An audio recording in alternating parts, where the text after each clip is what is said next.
News state पर मुख्यमंत्री पुष्कर सिंह धामी ने एक्सक्लूसिव बातें कही है।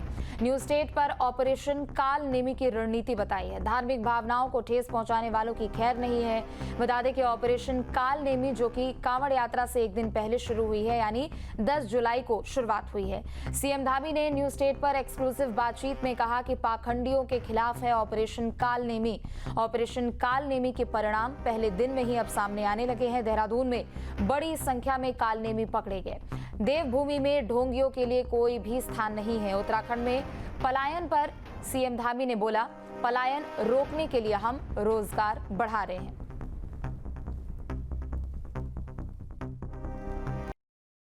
कई मुद्दे हैं और मेरे साथ बातचीत करने के लिए मुख्यमंत्री पुष्कर सिंह धामी जी हैं, तो उन्हीं से बातचीत करते हैं। 4 साल भी पूरे हो गए हैं और 4 साल बेमिसाल क्या कहते हैं उन्हीं से बात करते हैं।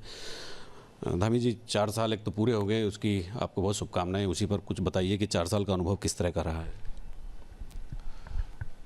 मैं सबसे पहले तो देवभूमि उत्तराखंड की समस्त जनता का आभार व्यक्त करता हूं कि उनके आशीर्वाद से राज्य आज तेज़ी से आगे बढ़ रहा है। हमारे प्रधानमंत्री श्री नरेंद्र मोदी जी की प्रेरणा से आज हमारे राज्य को अनेक नवाचार के क्षेत्र में अनेक उपलब्धियां, अनेक निर्णय जो आज पूरे देश के लिए भी एक उदाहरण बने हैं। इन 4 सालों में अनेक प्रयास किए गए हैं। अनेक योजनाएं जो भारत सरकार के स्तर पर बरसों से लंबित थी, उन सभी योजनाओं को स्वीकृति मिली है। जैसे देहरादून में लखवाड़ बांध, पिछले 50 सालों से लखवाड़ बांध लंबित था, आज लखवाड़ बांध हमारा निर्माण की प्रक्रिया में आ गया है। इसी प्रकार देहरादून में ही पेयजल की समस्या के निवारण के लिए सौंग डैम, वो अभी निर्माण की प्रक्रिया में आ गया है। जमरानी बांध हल्द्वानी में पिछले 6 दशक से भी लंबे समय से। तो ऐसे अनेक काम जो हमारे रुके हुए थे, उन सभी को स्वीकृति मिली है। विकास के क्षेत्र में हम आगे बढ़े हैं। इतिहास की रूप से जैसे यूसीसी उत्तराखंड में समान नागरिक संहिता लागू करने वाले राज्य के रूप में हमको पूरे देश के अंदर गौरव प्राप्त हो गया। नकल का कानून आज एक उदाहरण बन गया, जिसमें राज्य स्थापना के बाद 21 सालों में लगभग 16,000 के आसपास नियुक्तियां हुई थी और पिछले 3-4 सालों की अगर मैं बात करूं तो इसने 24,000 का आंकड़ा पार कर लिया है, जो अपने आप में एक बड़ा रिकॉर्ड है। तो वहीं देहरादून में कांग्रेस का धरना प्रदर्शन, किन्नरों की बधाई वसूली पर हंगामा देखने को मिला। बता दें कि कांग्रेस ने नगर निगम से गुहार लगाई है। सम्मान की आड़ में जबरदस्ती हो रही है। बता दें कि उनका कहना है कि परंपरा बनी रहे लेकिन असहजता ना हो। नगर आयुक्त बधाई के नाम पर मनमानी नहीं होने देना चाहिए, ऐसी बातें कही गई है। तो वहीं नगर निगम तय कर सकता है नई गाइडलाइन। बता दें कि किन्नर समुदाय पर अभद्रता और दबाव का आरोप लगाया गया है। तो कांग्रेस ने नगर निगम से गुहार लगाई है। बता दें कि किन्नर समुदाय को लेकर कांग्रेस की ओर से यहां पर धरना प्रदर्शन किया गया है। उनका कहना है कि परंपरा बनी रहे लेकिन किसी भी तरीके से कोई दबाव ना दिया जाए, दूसरी तरफ कोई असहजता ना हो। देखिए, किन्नर समाज द्वारा जो बधाइयाँ ली जा रही हैं, हमें बधाई से नाराज़गी नहीं है, लेकिन हम चाहते हैं वो बधाई दरें निर्धारित हों, क्योंकि हमारे कई साथियों का जिन्होंने मुझे फ़ोन से संपर्क किया, उनका मानसिक और आर्थिक शोषण हो रहा है। हम चाहते हैं नगर निगम से कि वो किन्नरों समाज की जो बधाई दरें हैं वो निर्धारित करें। हाल फिलहाल में एक सिटी मजिस्ट्रेट साहब का एक पत्र हमें मिला है, जिसमें उन्होंने बोला है कि आवास में और एक लड़की की जन्म पे बधाई दरें नहीं दी जाएंगी। जब मेरी उनसे बात हुई तो वो बोल रहे हैं वो उनका आदेश नहीं है। बेसिकली जनता को गुमराह करने का प्रयास किया जा रहा है। हम चाहते हैं जिस हिसाब से ये बाकी टैक्स लगा रहे हैं, ट्रेड टैक्स, ये टैक्स, इन सबको हम बोलना चाहते हैं कि इनकी जो बधाई दर नगर निगम पर राइट है और ये कर सकता है, बाकी प्रदेशों में भी हुआ है। तो हम चाहते हैं कि किन्नरों की जो बधाई दरें यहाँ से निर्धारित की जाएँ।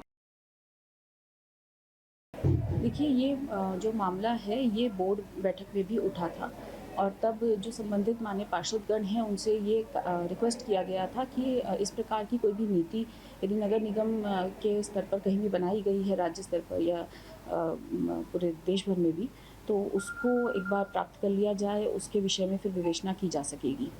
इस प्रकार का अभी तक कोई ऐसा एग्जाम्पल नगर निगम को प्राप्त नहीं हुआ है। इस विषय को समाज कल्याण के स्तर पर बेहतर तरीके से समाज कल्याण विभाग के द्वारा टेकअप किया जा सकता है और इसमें अगर कोई विशेष निर्देशिका मिलती है तो निश्चित रूप से नगर निगम उसे लागू कराएगा। तो वहीं कुमाऊं मंडल में अब ब्रिटिश कालीन नक्शों और ऐतिहासिक दस्तावेजों को डिजिटल स्वरूप में सहेजने की कवायद शुरू हो गई है। हल्द्वानी में हुई समीक्षा बैठक में कुमाऊं कमिश्नर दीपक रावत ने सभी जिलाधिकारियों और विभागीय अधिकारियों को साफ निर्देश दिए हैं कि ऐसे दस्तावेजों की सूची तैयार कर शासन को भेजी जाए। उन्होंने अधिकारियों को निर्देशित किया कि इन मानचित्रों और रिकॉर्ड्स को जल्द से जल्द डिजिटल स्वरूप में सुरक्षित किया जाए ताकि इनका दीर्घकालिक उपयोग सुनिश्चित हो सके।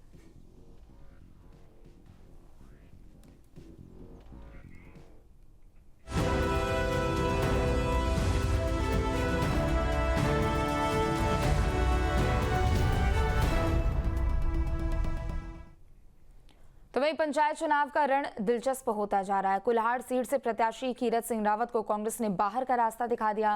पार्टी विरोधी गतिविधियों के चलते पार्टी ने फैसला लिया है। जिला कांग्रेस अध्यक्ष विनोद नेगी ने बताया कि उनकी कार्यशैली पार्टी की विचारधारा और अनुशासन के विरुद्ध है। अनुशासनहीनता को गंभीरता से लेते हुए कीरत सिंह को सभी पदों से हटाने के साथ ही पार्टी से निष्कासित किया गया है। बिल्कुल, हम लोगों ने भी कल सोशल मीडिया में देखा कि जो हमने समर्थित प्रत्याशी बनाए थे कुल्हाड़ सीट से, तो उन्होंने वहाँ के जो महेंद्र राणा जी हैं उनके पक्ष में वो बैठ गए हैं और अब वो चुनाव नहीं लड़ रहे। बहुत ही दुखद घटना भी है और ये बोलो निंदनीय भी है, क्योंकि देखिए ऐसा है कि एक सिपह सालार होने के नाते 8-8 साल से आप संगठन के मुखिया बने हुए हो ग्रामीण के, वहाँ पर कई लोग आपके पीछे चल रहे हैं। कांग्रेस बड़ी उम्मीद भरी नज़र से आपको देख रही थी, लेकिन आप लोगों ने सबकी उम्मीदों पर पानी फेर दिया। अल्मोड़ा में त्रिस्तरीय पंचायत चुनाव में नामांकन वापसी के अंतिम दिन जिला पंचायत के 15 उम्मीदवारों के नाम वापस लिए गए हैं। 2027 के विधानसभा चुनाव से पहले पंचायत चुनाव राजनीतिक दलों की कड़ी परीक्षा ले रहे हैं। बीजेपी संगठन ने अपने बागियों को कुछ हद तक मना लिया है।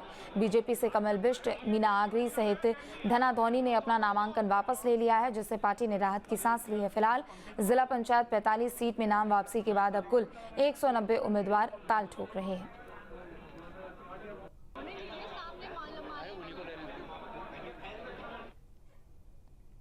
बागेश्वर जिले में त्रिस्तरीय पंचायत चुनावों में कांग्रेस पार्टी को एक और बड़ा झटका लगा है। दरअसल हाल ही में कांग्रेस छोड़ बीजेपी में शामिल हुई विशाखा खेतवाल चौरा सीट से निर्विरोध जिला पंचायत सदस्य चुनी गई हैं।